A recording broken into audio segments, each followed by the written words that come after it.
Un roman, elle est originaire de Boudjima, je pense que tout le monde le sait aujourd'hui. Tu m'as fait bien, ça va. Donc, elle prépare un parcours littéraire intéressant, dans le sens où, la première fois que j'ai rencontré Hanan, moi je suis son éditeur. C'était en 2017. Je crois que c'était la 5e édition ou la 4e édition de Boudjima, où les organisateurs m'ont sollicité pour essayer de faire une programmation littéraire, d'essayer d'inviter des auteurs, des éditeurs sur la place d'Alger, etc., pour donner un peu un sens un peu national à ce salon. Et qui aujourd'hui, je pense, est en train d'arriver. La preuve, c'est qu'on a même des concurrents à Tizi Ouzou qui font un salon improvisé. Le même week-end que le salon de Boudjima, c'est vraiment là. J'étais halluciné en tant qu'éditeur. On aurait pu décaler d'un week-end. Ou là, Zama, le salon de Boudjima, c'est qu'il allait avoir un salon à Tizi Ouzou. Ils auraient peut-être décalé aussi d'un week-end. Et on aurait eu, donc le lecteur, les éditeurs, les auteurs, etc., auraient bénéficié de plus de visibilité. Voilà, même c'est juste une parenthèse. Donc, Hanan Bourahi, qui aujourd'hui est une romancière, on va dire, comme on a l'habitude de dire dans les cercles, qui monte, qui commence à avoir ses lecteurs et ses lectrices. Tu as plus de lecteurs ou de lectrices? Lectrices. Plus de lectrices? Lectrices. Oui. Moi, je me rends compte aussi qu'il y a plus de femmes qui achètent des livres que d'hommes qui achètent des livres. Donc, c'est une constatation intéressante pour les gens qui font des recherches ou des travaux de recherche sociologique. Il y a plus de femmes qui achètent des livres, et pas seulement en Algérie, même ailleurs. Bon. Et donc, elle avait publié chez Dal Amal un premier roman, qui, je pense, a eu un succès aussi, qui a bien fonctionné. Comment dire? Relativement. Oui. Pour un premier roman, ça va. Voilà. Et donc, j'ai eu l'occasion de rencontrer Hanan, donc, à l'occasion de cette réunion, où Hanan faisait partie aussi des organisateurs. Tu n'en fais plus partie des organisateurs? Si, mais cette année, je n'ai pas eu vraiment le temps pour ça. Sauf cette année. Sauf cette année. Ah oui, parce qu'il y a eu des événements heureux cette année. Oui, peut-être, mais j'étais beaucoup plus occupée. Ah, d'accord. Il faut savoir que Hanan était parce qu'elle n'est plus prof d'anglais, c'est ça? Ouais. Dans un collège d'abord? Un lycée. Un lycée à Texir? Ouais. Et maintenant? Je suis censeur ici, à Boudjima, au lycée de Boudjima. D'accord, donc tout le monde te connaît, les enfants de... C'est ça? Normalement. Alors, à cette occasion, donc, elle me présente son deuxième roman, qui s'intitule Aussi loin iras-tu. Et le troisième qui est venu bien après, donc 2 ans après, je pense, qui s'appelle Alter Ego. Alors, ce qui est intéressant dans l'écriture de Hanan, d'abord, en général, en littérature, et particulièrement dans on va dire dans la littérature classique, le roman classique, on va dire, souvent, le personnage, on n'utilise pas le je, on utilise le il, et non pas le je. Et depuis quelques années, la littérature moderne, on utilise beaucoup le je. Donc, l'auteur devient un acteur, alors qu'avant, l'auteur se cache derrière les personnages qu'il met en valeur dans son écriture. Aujourd'hui, l'auteur, il se déclare, il dit je. Le personnage devient lui-même. Est-ce que c'est le phénomène de l'individualisme qui connaît un peu l'humanité, ou c'est autre chose? Bon, aussi, ça, il y a des études, je pense, académiques qui sont là-dessus. Par contre, dans l'écriture de Hanan, ce qui m'a intéressé, c'est qu'elle utilise le tu. Là, on n'est plus dans le je, on n'est plus dans le il, mais on est dans le tu. Et souvent, je lui ai déjà parlé de ça, en général, quand on dit tu, on est dans une autre position par rapport au personnage de l'histoire. On est dans la position presque de Dieu. Parce que c'est Dieu qui dit tu feras, tu ne feras pas, dir, ma dirch, etc. Il donne des ordres. On est dans l'impératif. Il donne des ordres. Tu feras, tu vas y aller, tu, et puis le tu, il est souvent utilisé dans le futur proche. Le présent, des fois. Oui, mais souvent, on va prendre les deux romans, il y a beaucoup plus le futur que le présent. Ouais. Tu feras, tu vas aller, tu iras, le futur proche, etc., etc. Donc il y a cette manière d'écrire. J'ai posé la question à Hanan, elle a déjà répondu, mais je pense qu'elle sera contente de répondre encore une fois à cette question. Pourquoi l'utilisation du tu et non pas le jeu qu'aujourd'hui même, pratiquement tous les romans pratiquent. C'est le jeu. On utilise le jeu. Le personnage et l'auteur sont fusionnés. C'est peut-être le fait que je voulais me démarquer, en quelque sorte. Sortir de l'ordinaire. On a trop de romans avec jeu surtout. Et le jeu, des fois, dans certains romans, il est, disons, acceptable, mais dans certains romans, on sent l'autobiographique d'abord. Et des fois, on sent que c'est un peu trop, enfin, surtout quand l'auteur se vante, quand il parle de lui-même. Et aussi, je me suis inspirée d'une écrivaine, qui écrit en français, francophone, d'origine tunisienne. Elle s'appelle Nicole de Bureau. C'est un roman pour adolescents. Je l'ai lu quand j'étais au lycée. Celle-là, elle a utilisé vous. Elle parle à une mère de famille en utilisant vous, vos enfants. Donc, je crois que je me suis inspirée partiellement de ce roman-là, parce qu'il m'a beaucoup plu. Je l'ai lu une dizaine de fois, je pense. Et voilà, je voulais en quelque sorte me démarquer du reste, parce que quand on a son propre style, quand on vous cite quelque part, quand on cite votre paragraphe, voilà, c'est tel auteur. Je crois que c'est ça, son auteur. C'est tout. C'est tout.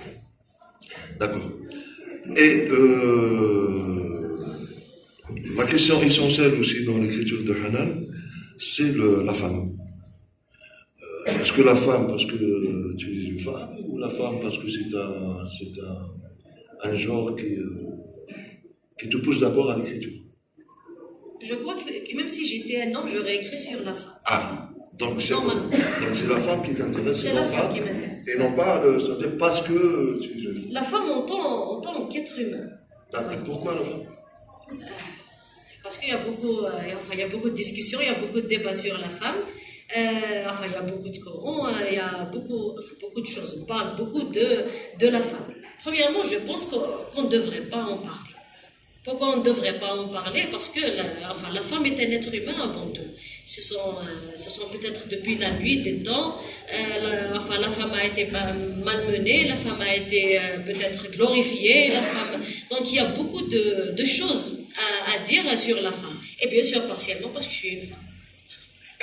Donc ça te donne aussi l'occasion de taper sur les hommes. Non. Non. Non. Les hommes, ils sont un peu diabolisés. Pas tous. Voilà. Pas tous. Je crois que c'est dans Si loin iras-tu est un bon titre. Oui, c'est vrai. Bon, il y a des cas, oui. On peut tomber sur des hommes bien. Mais je sens que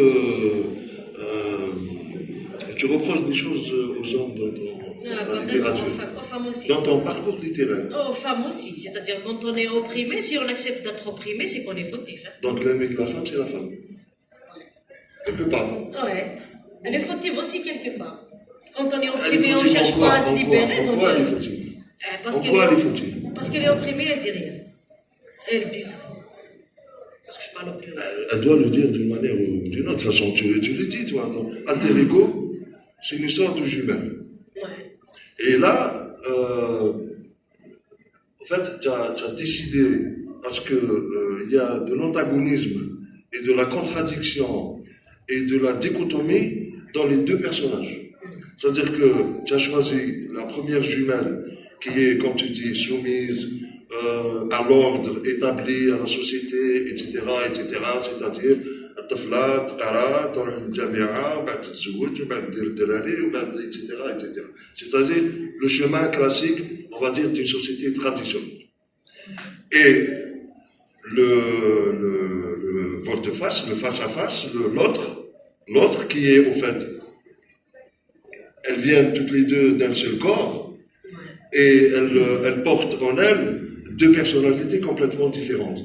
Et la deuxième, qui est révoltée, qui veut sortir de la coquille, qui veut taper sur la fourmilière et exister d'elle-même. C'est ce qu'elle fait.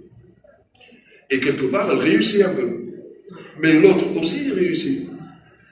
Elle fait son parcours, on va dire, sans souffrir intérieurement. Parce que finalement, la question, c'est une question existentielle. Je suis bien comme je suis. Pourquoi je vais me rendre malade parce que je veux la liberté? Ça va, je suis bien. Je ne suis pas libre. Je suis peut-être, entre guillemets, soumise, mais je ne suis pas triste aussi. C'est-à-dire, ça peut être aussi ça. En dehors de la deuxième, qui, elle, en veut à elle-même, on veut à sa sœur, on veut à la famille, mais on veut aussi à la société. Au monde entier. Elle en veut au monde entier par sa position de femme uniquement. Et voilà. Voilà, parce que le souci est là. Parce que si c'était deux jumeaux hommes, personne ne se serait soucié de ce que le jumeau qui veut s'affirmer et tout, personne n'aurait dit quoi que ce soit, parce que c'est un homme. Il fait ce qu'il veut.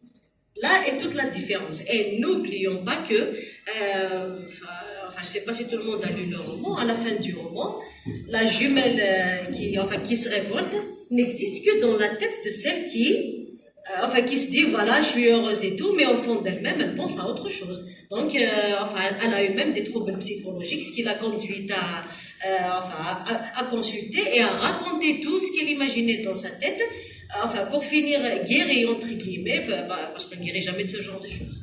C'est un conflit existentiel, généralement, on n'en guérit jamais, surtout quand on n'a pas vraiment le choix, à part vivre dans ses rêves. Tes personnages, ils sont un peu schizophréniques. Ouais. J'adore ça. Hein? Ouais. C'est ça. Ouais. Bon, c'est bien, de toutes les manières.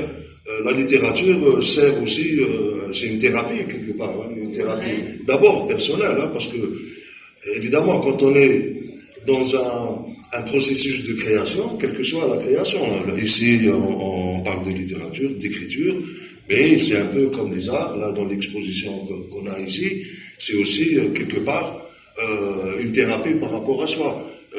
C'est la même chose par rapport à la musique, c'est la même chose par rapport à tous les arts. Donc, c'est quelque part exister à travers un moyen de création pour dévoiler l'autre. Parce qu'au fond, on est tous les mêmes. Au fond, on est tous les mêmes.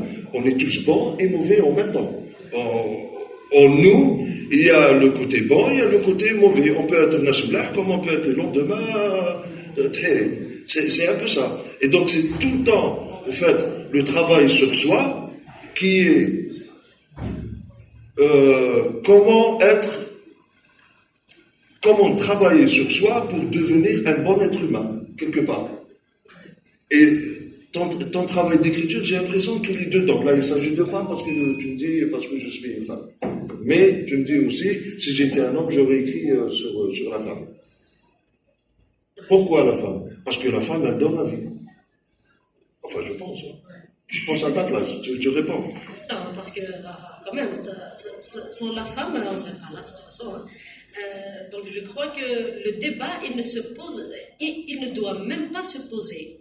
Oui. Parce que, pourquoi occulter la moitié de la création, entre guillemets, et pourquoi la femme? C'est-à-dire que je me dis peut-être que, des fois, que peut-être si le monde en était autrement, ce serait l'homme qui serait opprimé, entre guillemets. Peut-être que s'il y avait, par exemple, prenons, je ne sais pas quel exemple prendre,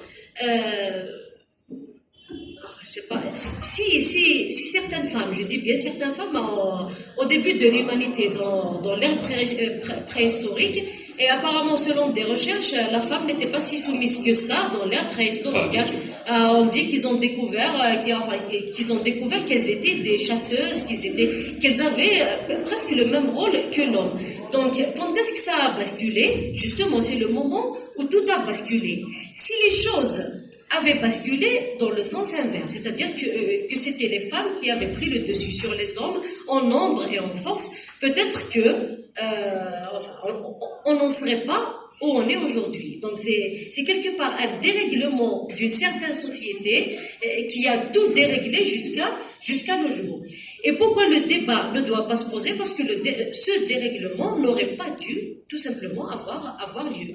Et maintenant, je sais pas, il y a des courants trop extrémistes, bon, je parle du féminisme et tout, il y a des courants peut-être trop extrémistes parce que, je crois que c'est quasi impossible que les femmes et les hommes soient les mêmes. Je crois que nous sommes complémentaires en fin de compte et que chacun doit disons, respecter ses limites, entre guillemets, et que chacun doit respecter l'autre. Donc je crois qu'il y a des femmes surtout, il y a aussi des hommes qui veulent restaurer l'équilibre premier entre les deux éléments essentiels de la création.